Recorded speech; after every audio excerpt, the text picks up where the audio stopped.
हे आहे आपल्या हक्काचे चॅनल आणि आपण पाहत आहात चाणक्य न्यूज मराठी। स्वप्नातला बंगला नवा तर प्लॉट ग्रीन व्ह्यू सिटी मध्येच हवा। फलटण शहराच्या अगदी थोड्याच अंतरावर असलेले ग्रीन व्ह्यू सिटी हीच ती वेळ योग्य प्लॉट घेण्याची। Green view city Kurvali Khurd. Booking संपर्क विनोद खाडगे, मोबाईल 9922643104। श्वेतपत्रिका विषय तुम्हाला माहिती का की त्याचं पूर्वीचे टेंडर कॉस्ट, एस्टिमेट कॉस्ट, त्याचे किलोमीटर्स, लांबी, रुंदी, पाईपचा size, diameter, outer OD, OD म्हणजे आउटर डाया, आयडी म्हणजे इनर डाया, थिकनेस, क्वालिटी, तर त्याच्यासाठी ज्या मशिनरी लागणार आहेत, पंप लागणार आहेत, त्या सगळ्याची माहिती तुम्हाला द्यावी लागणार आहे। बरेच दिवस झालं काम चालू आहे। साधारणतः त्या संदर्भातली माहिती आमदार महोदय अशी आहे की 2017-18 मध्ये सदरची योजना मंजूर झालेली होती आणि त्यामध्ये शहरातील जवळपास 30 किलोमीटरचं नेटवर्कचं आणि 2 ठिकाणी एसटीपी अशा संदर्भातली ही योजना होती। तर या योजनेसंदर्भात नेटवर्कचं काम आहे ते 27 किलोमीटरचं पूर्ण झालेलं आहे आणि 2 एसटीपी होते, तर 2 एसटीपीसाठीच्या जागा आपल्याकडे आहे, पण पंपिंग स्टेशन 2 ठिकाणचे त्या जागा आहेत त्या संदर्भातली त्याची कारवाई अद्याप पूर्ण झालेली नसल्यामुळे ते पंपिंग स्टेशन उभे राहिलेले नाहीत। त्यामुळे पंपिंग स्टेशनचं काम सध्याला थांबलेलं आहे। अडचण काय तरी जागा ज्या आपल्याला लेवलनुसार ज्या अपेक्षित होत्या, जी मिळणं अपेक्षित होती ती जागा मिळाली नसल्यामुळे ते पंपिंग स्टेशनचं काम थांबलं। मुळात काय माहिती का की ही भुयारी गटर योजना आहे का मलनिस्सारण योजना हे सांगा। कारण काय होतंय, तुम्ही जे भुयारी गटर, तुम्ही बांधकाम काय, तुम्ही सिव्हिल इंजिनियर आहात का? हे बांधकाम विभाग बघता तुम्ही, ही मलनिस्सारण योजना आहे म्हणजे एसटीपी प्लांट साठी योजना आहे का भुयारी गटर योजना आहे? भुयारी गटर योजना म्हणजे कॉमन ड्रेनेज, आणि ही जे पाईपलाईन मी ज्या बघितल्या हे फक्त एसटीपी साठी यूज होणारा मेजर मलनिस्सारण योजना मला दिसते। नेमकं काय आहे ते? भुयारी गटर योजना आहे का मलनिस्सारण योजना आहे? त्याचा एंड यूज काय आहे? त्याच्या पुढे काय एसटीपी बसवणार आहे का काय बसवणार आहे? आपण एसटीपी बसवलेली आहे ऑलरेडी। हा, पाईप नेटवर्क पण केलेलं आहे त्याचं। हा, फक्त रायझिंग मेन पंप करणे में तिथपर्यंत पोहोचवणं, त्याची जागा अधिग्रहण ते एसटीपी कुठे केलाय आपण? शेती शाळेचे एक आहे आणि शिवाजीनगरला एसटीपी केला आणि तिथे एक एसटीपी केलं। मग ते हे रायझिंग मेन आणि या लाईन करण्याच्या आधी शहराचा कंट्रोल, पावसाचं पाणी कुठं जातं, उताराचं पाणी कुठं जातं, गटाराची दिशा, नदीची दिशा, प्रवाहाची दिशा, जुनी गटर, ह्याचा डिटेल कंट्रोल केला नव्हता का? I am not talking about DPR. Detail control plan जो होतो की ज्याच्यामध्ये कंट्रोल लेवल काढले जातात शहराचे आणि त्या एंड यूजला आणल्या जातात। जरा 1-2 मिनिटाचा दरवाजातली जरा प्लीज। तर त्याचा कंट्रोल प्लॅन नव्हता केला तुम्ही, आणि असला तर मला दाखवा कंट्रोल आहे का? कंट्रोल आहे? मग तुम्हाला लेवल्स कशा उडवल्या? लेवल ट्यूबने उडवल्या? अहो, शहरामध्ये गेले 4 वर्ष मलनिस्सारण नावाची योजना, जी माझ्या ऐकण्याप्रमाणे जी काय पूर्वी 40-45 कोटीची होती, नंतर 60 कोटीची झाली, नंतर मी ऐकलं ना 100 कोटी प्लस झाली। हा, 100 सातत्याने त्याला सुपरमा देत आलेलं आहे आपण। हे कोणाच्या भल्यासाठी नगरपालिकेतले तुम्ही काम केलं हे माहिती नाही। त्यातून पावसाचं पाणी हे जाणार आहे का? ओढ्याला पाणी आलं, नदीला पाणी आलं, किंवा इतर जेव्हा पाऊस जास्त होतो त्याला हायड्रोलॉजी करावी लागते, ती केली आहे का? माहित नाही। मागच्या वर्षी जे जॉईन झालाय शहरामधला 100 कोटी रुपयाचा प्रोजेक्ट आहे, आणि तुम्हाला माहिती काय चाललंय काय नाही शहरामध्ये? किती विजिट केल्या, किती पाईपलाईन, किती लेंथ आहे, आणि त्यातली लेंथ एस्टॅब्लिश किती केलेली आहे? 66 राहिली किती? मग एस्टिमेट मध्ये जर एस्टिमेटची जर आणि त्याचे पूर्ण पेमेंट इश्यू झालेले आहेत का? जेवढे पाईप टाकले तेवढे पेमेंट इश्यू किती राहिलेले आहे? पेमेंट जवळपास 40% 40% पेमेंट आहे। मग योजना ही कार्यान्वित नाही झालेलं. आणि 1-2 मिनिटं जरा बस. आणि तुमच्या हातात माईक घेऊन बोला म्हणजे ना पत्रकारांना योजना पूर्ण न होताच आपण त्याला पेमेंट इश्यू केलं. कुठलाही डिटेल्स सर्वे नाही. सामान्य माणूस जेव्हा गवंडी काम करतो ना, तो गवंडी लेवल ट्यूब उडवतो. लेवल ट्यूब उडवतो म्हणजे काय करतो की पाणी टाकतो आणि लेवल बघतो आणि लेवल करतो. तर तुम्हाला शहरामध्ये 0 पॉइंट ज्याला आपण 0 लेवल फिक्स करतो आणि 0 लेवल फिक्स करून त्याच्यानुसार -4 मीटर -3 मीटर असं करत करत करत पाण्याची दिशा फिक्स करत येतो. ते सुद्धा आपण केलेलं नाहीये. आणि ही मलनिस्सरण योजना भुयारी गटर नावाच्या नावाने फिक्स केली. भुयारी गटरचे तुम्ही स्थापत्य बघताय बघा. भुयारी गटरच्या ड्रेनेज पाईपच्या साईजेस माहिती आहेत तुम्हाला? काय साईजेस असं NDMA गाईडलाईन्स आहेत त्याला. व्हॉट इज द NDMA माहित नाही. नॅशनल डिझास्टर मॅनेजमेंटनी प्रत्येक गोष्टीच्या पाईपलाईन दिल्यात की गटर चोक होऊ नये. गटर चोक झालं तर शहरामध्ये फ्लड येऊ नये, पाणी येऊ नये. काही माहिती नाही तुम्हाला. आपण साधारण 1 फूट 1.5 फूट आणि 8 इंचची पाईपलाईन टाकली. ह्या पाईपलाईन ह्या भुयारी गटर योजनेच्या नाहीत. त्याच्यामध्ये ज्या ड्रेनेज क्लिनिंगसाठीच्या ज्या सुविधा पॉइंट आहेत की त्याला आपल्याकडे गावठी भाषेत आपण फायर एक्स्टिव्हिशनने त्याचं ड्रेनेज क्लिअर करतो, किंवा त्याला ड्रेनेज चोक झालं, प्लास्टिक पिशव्या अडकतात, अन्य काय अडकतात, मांसाचे तुकडे अडकतात. भुयारी गटर योजना ही भुयारी गटर योजना आहे का? तर मुळीच नाही. तुम्ही याला भुयारी गटर योजने म्हणून मान्यता दिली आहे का? DPR काय भुयारी गटर आहे का मलनिस्सरण आहे? मी एकाच पॉइंटवर बोललोय तुमच्या, अजून शहरामधल्या कुठल्या विषयावर बोललो नाही. शहराचं पूर्ण वाटोळ झालेलं आहे तुमच्या सगळ्या ह्याच्यामध्ये. मी नगरपालिकाची जी व्यवस्थापन आहे तुमचं 1 वर्ष होऊ नाही तर 4 वर्ष हो. मला मागच्या ह्याच्यावर काय करायचं नाही. पण आपण जेव्हा आज आपण जे आलोय बैठकीला त्या पुढची सुधारणा करण्याकरता या ठिकाणी आलोय.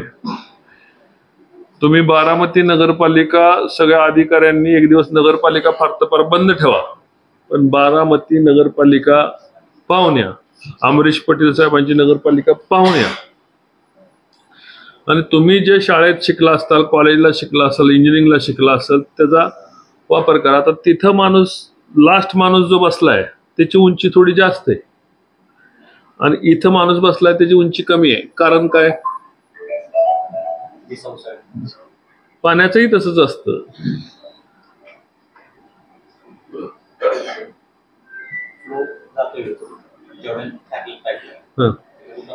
नाही, मग मी तुम्हाला विचारलं की त्याच्या इंजिनिअरिंग कसं केलं, कारण त्याला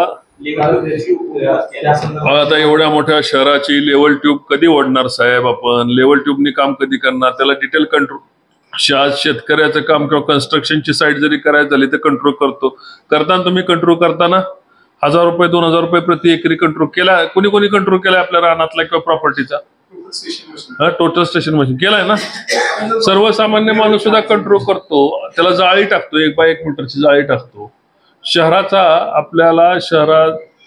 पाऊस हा कुठल्या दिशेने येतो, कुठं तुंबतं, पाण्याची दिशा कुठं आहे, पाणी फ्लड आल्यानंतर कुठं जातं, पावसाचं पाणी कुठं, याचं डिटेल मॅपिंग होणं आवश्यक होतं.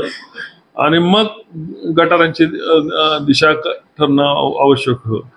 आपण जेव्हा STP करतो, STP मध्ये कॉमन इफ्युलेंट वॉटर मिक्स करत नाहीत, हा त्याचा नियम आहे. हे कोणाला माहिती आहे का? नगरपालिकेमध्ये इफ्युलेंट ट्रीटमेंट प्लांट हा वेगळा असतो. मलनिस्सरण त्याला STP प्लांट म्हणतो, तो वेगळा असतो. आणि ह्या दोन संरचना कधी एकत्र करत नाहीत, कारण वेगवेगळे बॅक्टेरियल लोड त्याच्यावर काम करतात. आपण त्याच्यामध्ये ट्रीटमेंट करतो म्हणजे काय तुम्हाला माहिती आहे का? की ज्याला मलमूत्र म्हणतो त्याचा BOD किती असतो, म्हणजे बल्क डिझॉल्व सॉलिड्स किती असतात, बल्क ऑक्सिजन डेन्सिटी किती असते? 500 पेक्षा जास्त असते. TDS किती असतो? 20 mg.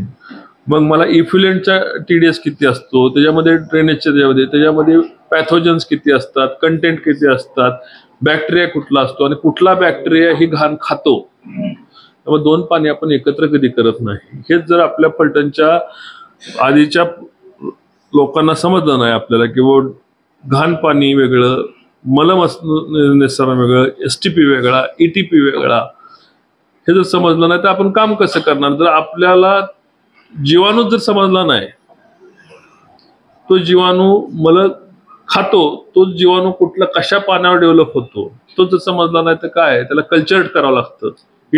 STP चालू केलाय का कुठला, तुम्ही नसेल केला त्याच्या तोच. आणि हे जे पूर्वीचं मॅनेजमेंट होतं ते का नगरपालिकेचं आमच्याकडे कुणाला तरी बहादुरी द्यायची, त्यासारखे नगरपालिकेमध्ये नगरसेवक निवडून जायचे. त्याबद्दल आज काय या विषयावर हा काय राजकीय विषय नाही, पण जीवाणू वेगळं काम करतात, विषाणू वेगळं काम करतात. जो मल जातो त्याच्यामध्ये इन्फेक्टेड विषाणू असतात, काही ठिकाणी जीवाणू असतात, काही ठिकाणी आपल्याला इफ्युलेंट ट्रीटमेंटमध्ये जीवाणू जगवावं लागतात, STP मध्ये जीवाणू जगवावं लागतात आणि विषाणू मारावे लागतात. कॉमन एक लॉजिक आहे.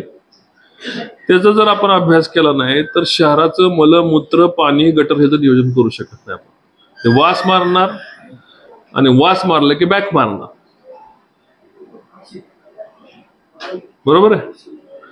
तर आपण ते संपूर्ण, मी एक तुम्ही योजनेचं नाव घेतलं, त्या योजनेची माहिती पूर्ण घ्या की काय होतं काय नाही, कंट्रोल केलेले होते का, नव्हते केले का, उद्याच्याला त्याला मार्किंग केले का, कुठल्या इंचाची लाईन कुठनं गेलेली आहे, कुठं जॉईंट आहेत, त्याचा संपूर्ण प्लॅन बनवलाय का. उद्या जर समजा या ठिकाणी लक्ष्मीनगर वॉर्ड क्रमांक 8 या ठिकाणी ड्रेनेज चोक झालं तर त्याचा एक सीडी म्हणते की बाबा या ठिकाणी पाईप खोलावं लागेल, हा नंबर, पाईपचं नंबरिंग केले गेलंय का, कसं चेंबर नंबरिंग केलेलं आहे, आणि मग त्या नंबरच्या चेंबर मधून कसं त्याचं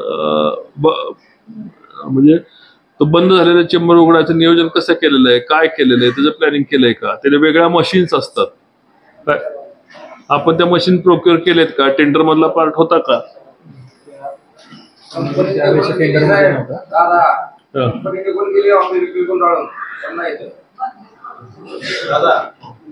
आता गुराख्याने गुरं सोडली तर मालकाने सोडून चालत का. तुम्ही सगळे बसणारे तर मालक आहेत आणि तुम्हाला इथं बसणार हे, ह्यांची काय जबाबदारी नाही, हे बदल्या करून जातील, पण तुम्हाला शहर चालवायचे.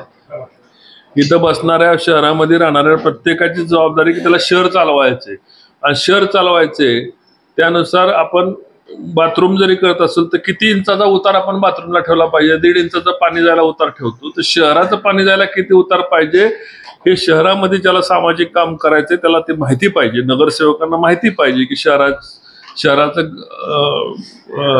कुठं करायचं. आपल्याकडे उत्तरायण दक्षिणायन चालू असतो, कचरा कुठे ठेवला पाहिजे, कारण वाऱ्याची दिशा आपली बदलते.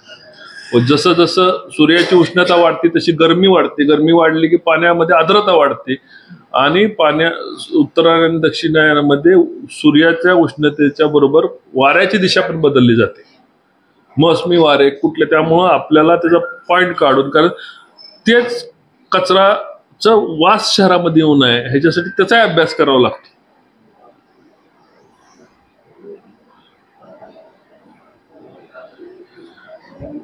बोला.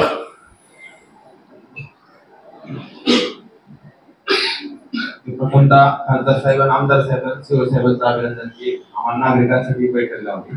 आम्ही भुयारी गटर योजनेविषयी बरेच दिवस ऐकतोय, परत नागरिकांना माहिती नाही.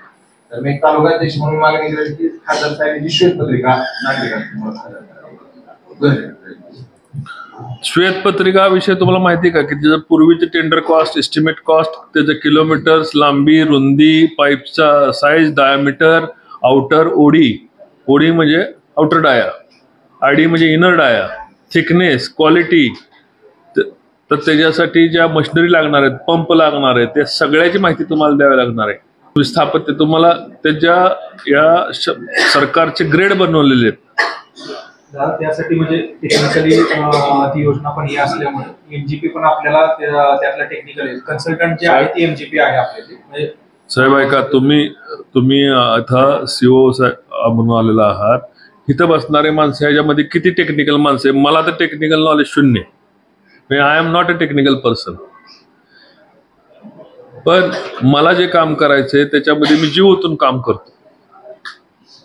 कुठल्याही गोष्टीचा मला गाडी चालवायची झाली तर मी चावी कुठं लावायची, गिअर कसा टाकायचा, क्लच कुठे, ब्रेक कुठे याचा अभ्यास करतो. इंजिन ऑइल कधी बदललं पाहिजे, सर्व्हिसिंग कधी केलं पाहिजे, टायरची हवा कधी चेक केली पाहिजे, हे माझी कामाची पद्धत आहे. मी काय टेक्निकल माणूस नाही. इथं बसणारे कितीतरी माझ्यापेक्षा हुशार आणि शिकलेले लोक आहेत. तर मला या नवीन सगळ्या माझ्या सहकार्यांना काय सांगायचंय की आपण कुठली वस्तू घेताना, आता बाहेर जे तुम्ही सगळे पंप घेतात त्याला ग्रेड असतात, मोटर्सच्या ग्रेड असतात, त्याला एक कोड ठरवून दिलेला आहे. आता बाहेर वातावरणामध्ये तुम्हाला माहिती का कुठले कोड असतात, काय असतात की ज्याच्या बाहेरच्या वातावरणामध्ये इलेक्ट्रिकलचं सामान जे ठेवलं जातं, जे कॉम्प्रेसर्स बाहेर, आता एसी आत आहे तर कॉम्प्रेसर बाहेर येतं, त्याला कुठला ग्रेड असतो काय माहिती, किंवा कॅमेरा बाहेर असतात 360 डिग्री फिरणार आहे तर त्याचा ग्रेड असतात. त्याची कल्पना आहे का आपल्याला? काय नसेल तर नाही म्हणून सांगा, मी सांगतो तुम्हाला. त्याला ग्रेडिफिकेशन केलेलं जातं. IP55 चा त्याचा कोड आहे. IP55 तुम्ही टाकला की तुम्हाला त्याचे नॉर्म्स कळतील की IP55 का झाला, तर त्याला वेदर प्रूफ म्हणजे पावसात कनेक्शन्स कसे करावे, जळू नये म्हणून कसं करावं, त्याला कव्हर कसं करावं, हे सगळ्या कोडिंग तुम्ही शिकला पाहिजे. मी तुम्हाला असं म्हणत नाही की तुम्ही खूप हुशार असणार आहे, त्याच्याशिवाय एवढ्या मोठ्या ह्याच्यावर जाऊ शकत नाही, पण तुम्ही नॉलेज हे कसं आहे ग्रहण केलं पाहिजे आणि त्याला आत्मसात केलं पाहिजे. आमच्यासारखा टेक्निकली इनलिटरेट, म्हणजे टेक्निकल इनलिटरेटचं मराठीत काय होतं म्हणतो, तांत्रिक अशिक्षित. तांत्रिक दृष्ट्या मी अशिक्षित आहे आणि तुम्ही तांत्रिक दृष्ट्या शिक्षित आहेत, तर त्या फरक मी तुम्हाला एकाच गोष्टीवर सांगितलं. मला नगरपालिकेची मीटिंग खेचायची नाही, पण नगरपालिकेचा कारभार तांत्रिक दृष्ट्या शिक्षित झाला पाहिजे एवढीच आमची विनंती. आम्ही अशिक्षित आहे, फक्त कुठलेही काम हातात घेण्यापूर्वी त्याची संपूर्ण नॉलेज आपल्याला घ्यावं लागेल आणि तर नगरपालिका लोकांच्या जीवनाशी रोजची निगडीत आहे. कचरा काढला पाहिजे, पाणी वेळेवर गेलं पाहिजे, पाण्याचं फिल्ट्रेशन झालं पाहिजे, पाण्याचा TDS झाला पाहिजे, पाण्यामध्ये बॅक्टेरिया नाही पाहिजे, तर लोकांचं आरोग्य चांगलं राहणार आहे. जेव्हा कचरा घाण पाणी साचेल तेव्हा डेंग्यू होईल, डास तयार होतील, डासांच्या पासून अंडी तयार होतील, लोकांचं जीव धोक्यात येईल. एक साधं गृहिणी जी असते घरातली, ती गृहिणी भांडी जेवण झाल्यानंतर भांडी घासून पुसून साफ करून उलटी ठेवते. का उलटी ठेवते? ते की त्या भांड्यामध्ये पाणी राहणं आणि घासणं, पुसणं आणि स्वच्छ करणं हे व्यवस्थापन आहे. हे व्यवस्थापन आपल्याला नगरपालिकेतल्या सर्व स्टाफला आत्मसात करावं लागणार आहे. काय होतंय, मला नगरपालिकेमधल्या बरेच लोकांकडं टेक्निकल चार्ज आहेत. आता मला वाटतं विनोद, तो आहे वॉलमॅन, बरोबर ना? तुझ्याकडे व्यवस्थापन आहे संपूर्ण शहराचं पाण्याचं, तुझ्यासारख्या अजून 3-4 आहेत नगरपालिकेमध्ये. तर त्याच्या दृष्टीने तुम्हाला तुमच्या अधिकाऱ्यांची, आज इथं आम्ही आलो टीका नाही करायला आलो कुणाला. मला टीका करणं अजिबात वेळ घालायला आवडत नाही. आपण काय करायचं, पुढचा दिवस, पुढचं भविष्य कसं करायचं, शहराचं भविष्य तुमच्या सगळ्यांच्या हातात आहे. त्यामुळं तुम्ही सर्वांनी तुमच्या कामाचा अभ्यास केला पाहिजे. मी आता ते जर कुठल्याही विभागात तुम्ही बसा, कुठल्या विभागात दुसरा विभाग उठवा. Shiv Parvati wholesale sari depot and readymade dresses, ज्यामध्ये लग्न समारंभाच्या बस्त्यासाठी नामवंत कंपन्यांच्या साड्या हव्या तेवढ्या व्हरायटीज मध्ये उपलब्ध. याशिवाय नवरी मुलीचा शालू, नवरदेवाला हवा तसा नवरदेवाचा पोशाखही असंख्य व्हरायटी मध्ये आपणास मिळेल. एवढेच नाही तर घागरा आणि इतर fancy dresses, children wear, men's wear, ladies wear आणि सर्व काही एकाच दालनाखाली मिळण्याचे एकमेव ठिकाण ते म्हणजेच Shiv Parvati wholesale sari depot and readymade dresses. पत्ता बारामती चौक, रविवार पेठ, फलटण. संपर्क मोबाईल 98 34 22 35 49. श्री डेव्हलपर्स निर्मित स्वप्न तुमचे पूर्तता आमची. फलटण पासून अगदी 5 मिनिटांच्या अंतरावर असलेले ज्ञानाई पार्क तब्बल 120 गुंठ्यांचा भव्य असा सर्व सुविधायुक्त निवासी प्रकल्प. प्रति गुंठा 3.99 लाखांपासून पुढे. तर मग वाट कसली पाहताय, आजच आपला प्लॉट निश्चित करा. आमचा पत्ता सर्वे नंबर 70/3 मौजे ठाकुरकी जिजाई मंगल कार्यालयाच्या पाठीमागे फलटण सातारा रोड. संपर्कासाठी मोबाईल नंबर 92 093 13 009.